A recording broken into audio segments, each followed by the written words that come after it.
I'm not in, to the shouting back and forth. I'm really trying to understand here, Tove, the point here and how you get to that end by walking into a Target, a Chipotle, a Chick-fil-A with this semi-automatic rifle strapped to your back. Well, look, I see this entire situation as very, very simple.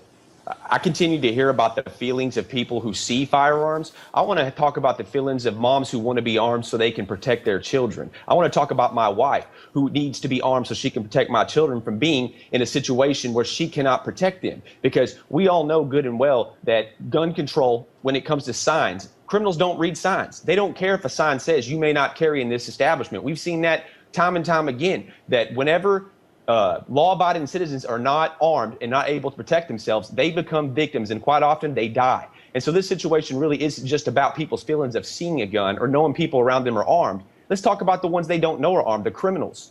But no one talks about that, because no one talks about the criminals who you can't see are armed. I hear you. Go ahead.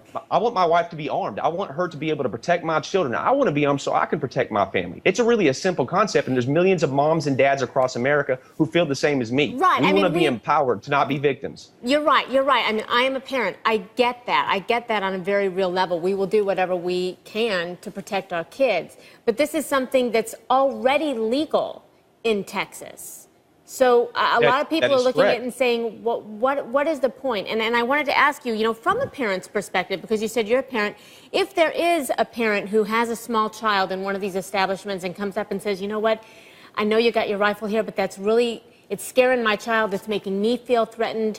What do you do in that instance? Do you leave? Do you take the gun away? We have not been in that instance, and that's the whole thing. Every time we've gone to a restaurant, we have been invited in. We respect private property rights every bit as much as we respect our right to. Let me ask, what would you do if a parent came up and said, this really makes me uncomfortable and it's scaring my child?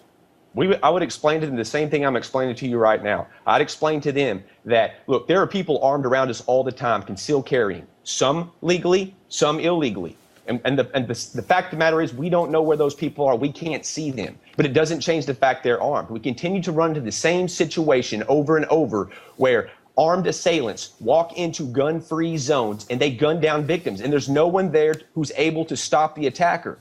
All that we see is a situation where they become victims and they die. And no one wants to talk about those people. Everyone wants to talk about the feelings of these people who see guns, but no one wants to talk about the victims who were not given the opportunity to take down the attacker. And that's why we continue to see mass killings happen in gun-free zones like Fort Hood, like the Luby's massacre on October 16, 1991.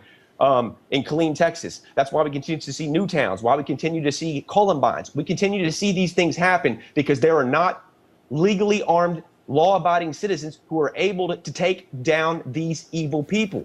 And we continue to do the same thing over and over. It's insanity. Let me get in here about this NRA statement. I guess a reversal is the kind way to say it. Back on the 30th of May, they condemned what you guys were doing, calling it, quote, dubious, weird, and downright scary. So then this week, after threats from your group, and I'm sure a lot of your supporters, to withdraw your and their support, the NRA has retracted the statement, saying they now support you.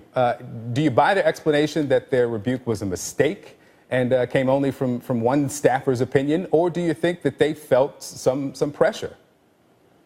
I can't get into the mind of the National Rifle Association, but what I can say is groups like the National Rifle Association and Gun Owners of America and other gun organizations have stood behind us in trying to get open carry legislation passed in the state of Texas. And yes, whoever wrote that did make a mistake. Look, and this is what I keep telling people. You can't control everyone inside your organization. We've made plenty of mistakes. The National Rifle Association has made plenty of mistakes. But what we all learn is it's not about the mistakes you make, it's about how you react to them. I'm sure you guys as reporters, as correspondents, that you make mistakes, and sometimes you have to go back and correct those issues because no one is perfect.